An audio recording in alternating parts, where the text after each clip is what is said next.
गहलोत ने भी ट्वीट किया है। बर्ड फ्लू की समीक्षा के बाद सीएम गहलोत ने ट्वीट किया, लिखा कि लगभग 16 जिलों में पक्षियों की मृत्यु और अभी तक 4 जिलों में बर्ड फ्लू के पॉजिटिव मामले पाए जाने को गंभीरता से लेना होगा। निवास पर आयोजित बैठक में सभी जिलों में सतर्कता बरतने के निर्देश दिए हैं। विशेष रूप से पोल्ट्री फार्म्स में और अन्य स्थानों पर सभी को अवेयर किया जाए कि अगर कोई ऐसा केस आता है तो उसके लिए क्या प्रोटोकॉल्स फॉलो किए जाने चाहिए। आम जनता को भी इसे लेकर जागरूक किया जाए।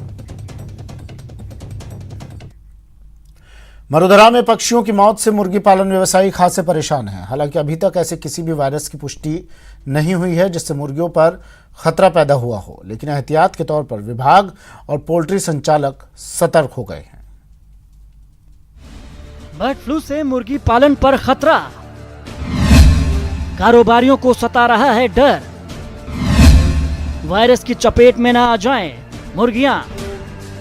प्रदेश में हजारों पक्षी बेमौत मर रहे हैं, जिससे मुर्गी पालन व्यवसाय से जुड़े लोग भी आशंकित हैं।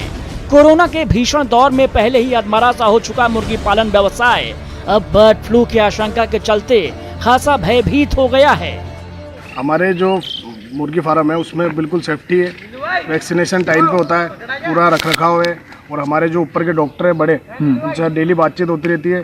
भाव में भी कोई ऊपर नीचे नहीं है, सब बढ़िया है।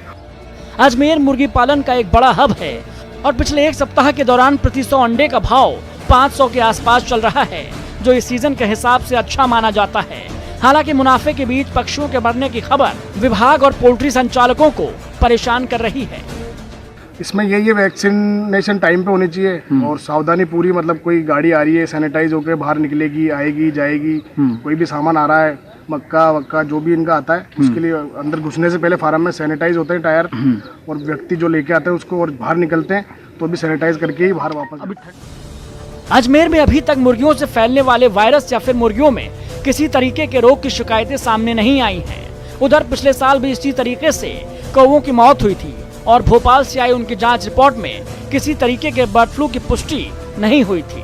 एक्चुअल कॉज ऑफ डेथ तो अभी हमें पता नहीं पड़ा है। गत वर्ष भी इस तरह की घटना हुई थी और उस समय हमने सैंपल भोपाल के लिए भी भिजवाए थे बर्ड फ्लू डायग्नोसिस के लिए, और बरेली IVRI भी भिजवाए थे। तो भोपाल से तो हमें बर्ड फ्लू की नेगेटिव रिपोर्ट प्राप्त हुई थी, इस तरह का कौवों में कोई बीमारी नहीं थी। और IVRI से हमें कुछ ऑर्गेनोफॉस्फोरस पॉइजनिंग के। तो अजमेर ज़िले में अभी हमारे पास 14 नोडल ऑफिसर्स हैं, उनके अंडर हमने RRT बनाई हुई है, रैपिड रेस्पॉन्स टीम बोलते हैं उनको।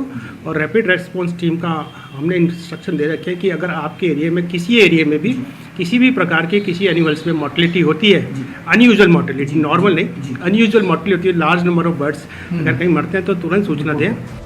मुर्गियों में होने वाला फ्लू वायरस H5N1 होता है, जबकि अभी तक कौवों की मौत के बाद हुई जांच में किसी में भी इस तरह का वायरस नहीं मिला है।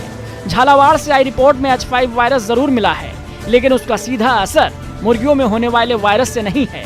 बावजूद इसके कोरोना काल में हुए नुकसान से उबर रहा ये व्यवसाय काफी सावधानी के साथ फूंक फूंक कर आगे बढ़ रहा है। न्यूज़ 18 राजस्थान के लिए अजमेर से अभिजीत दवे की रिपोर्ट। फिलहाल इतना ही, दीजिए इजाजत, नमस्कार।